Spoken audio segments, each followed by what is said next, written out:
this is Peggy for CropStop.com, and today I want to show you how I made what I believe is a beautiful birthday card. Here's what's funny. It's beauteous, is what I call it, and also because it's in the black and the grays and the white tones. I have a friend who's turning 60 and even 50s over the hill, 60s further down the hill, sliding into home kind of a thing. So I'm going to send her this beautiful card, but then I'm going to put a funny card on the inside that says something about getting old. But I wanted to kind of throw her off. So I want to show you what I used to make this really what I think is an elegant looking card, and I hope you agree. Let me just get started here. Well, some of the things I used, I'm just going to clean my little tray off here. It's kind of ugly little tray. I don't want it in the camera there. I'm going to use some of this score tape. I love this because you can tear it and you don't need scissors, so I'm loving that. That's what I adhered my card to the card front, and also I especially wanted to use it for the embossed piece that I put on the black. Let me scooch in here a little bit so you don't have to look at so much junk. And then I used the foam tape that I got the other day. This is on the other video that you just saw, and this is from Couture Creations. I love that. Now, there is a video out there that I did not too long ago about the quick release die paper. This has become one of my little staples. It has to be next to my die cutting machine at all times, especially when I'm using the really intricate dies, which we used on here. But let me bring this in really close and show you what I did. This is the release paper here, here, and here. Now, originally, let me bring that in and show you, just because I just thought this turned out too stinking cool. Here is the paper I originally was cutting out. I thought little dots would be pretty and elegant on there. This one's upside down, I think. Maybe not. Only one little black dot. So there are the little pieces that I originally had thought, well, I'm going to put this here. It just didn't do a thing for the card. It's like, yuck, didn't like that. So I'm actually going to save those. But because I used that quick release die paper, which is like awesome, there's a little piece there I didn't use, and there a piece. I ended up putting those on the card, and it was just enough black to pop off of there. And then I had these little clear buttons, and I thought, oh, putting those on there too. So there are the little dies, and I'll tell you about those in a second. So that's what a new thing to have at your die cut machine. Awesome stuff. Now, actually, here's what it looks like on the inside. It's a roll. So you can see, because it's printed, well, why waste it? So I don't. I use it. I cut my dies and my paper, and then I use it to decorate. Why not? Okay, so there's that. Now, here's what I used to make the card. This is, let me back out a little bit here. So this is from Couture Creations 3-in-1 set. So you're going to get an embossing folder right there. And where's my stamp? Oh, here it is over here. And you're going to get that stamp. Is that beautiful? I love that thing. And then you're going to get this little set of die right here. These little guys here, there's 5 of them.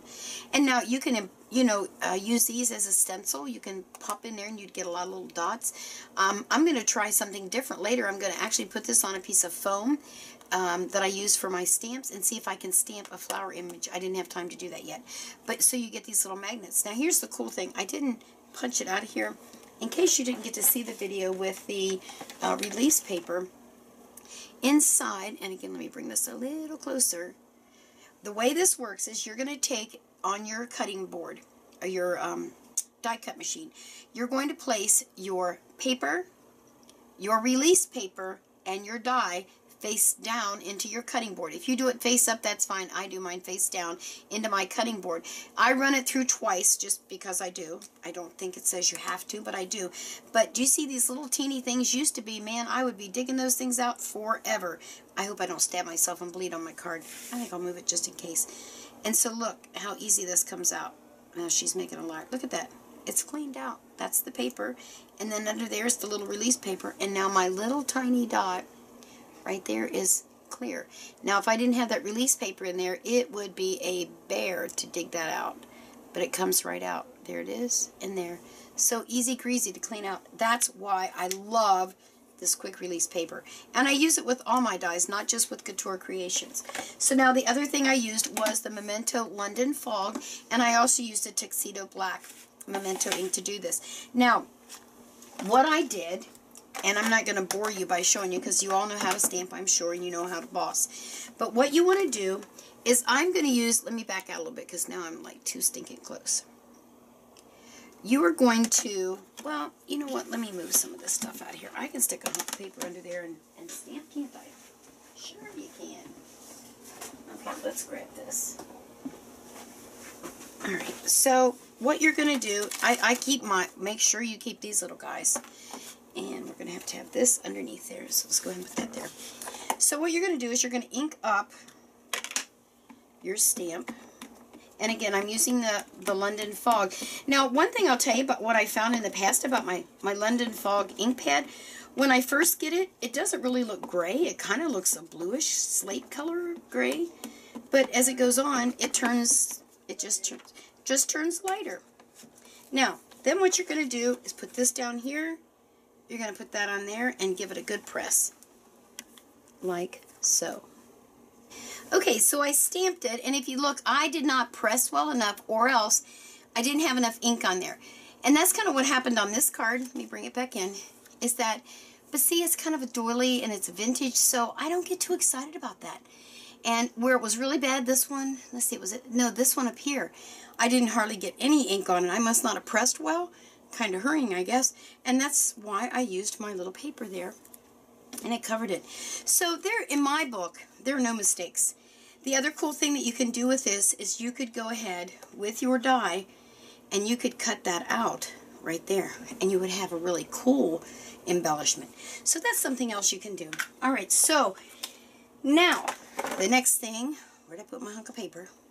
Oh, duh. The next thing I'm going to have to do when you're embossing, you line these up. Now I have to trim off because I just like grabbed a hunk of paper. So let me cut off my ends here, and you're going to cut off right about a little less than a little more than your image there. Boy, those are crooked cuts. All right, so I need to match this with this. So what I'm going to do, and it's going to be really hard for you to tell, I'm sure, but the bottom line is you want to line them up. So you're going to line it all up in there and run it through your embosser, your embossing machine. Your normal way, if you use the Cuttlebug, that's fine, or a Big Shot. And then you're going to get this embossed. And again, let me bring it in so maybe you can see the embossing a little better. Does that kind of show you? Right there is the embossing. So now I have this really lot of texture on my card, and it just was perfect. So there you are. I think that's everything I can tell you about this card. All I did then was to cut it down, and I mounted it on a piece of black cardstock. And then I had these pre-folded cards already in a packet that I had bought really cheap. Really watch for those because I make so many cards. And then I just assembled my card. Well, that's everything I can tell you about this today. Now make sure to check over to CropStop.com and tell them Peggy sent you, because then Haley Jo knows I'm doing my job. And that's important. And this set, by the way, I forgot to tell you, is called Dreamboat Collection with the Doilies. Now here's the thing, I've said this before, I don't know where they get these names. What Doilies is Doilies, but the Dreamboat, I don't know what that means. I don't get it. Let's see if they tell me back here. No, don't tell me a thing. Just Dreamboat. So somebody must have a dreamboat and they call it doily. I don't know. All right, well, you all have a great day, and make sure to tell them over there CropStop Peggy sent you, and I'll see you next time. Bye.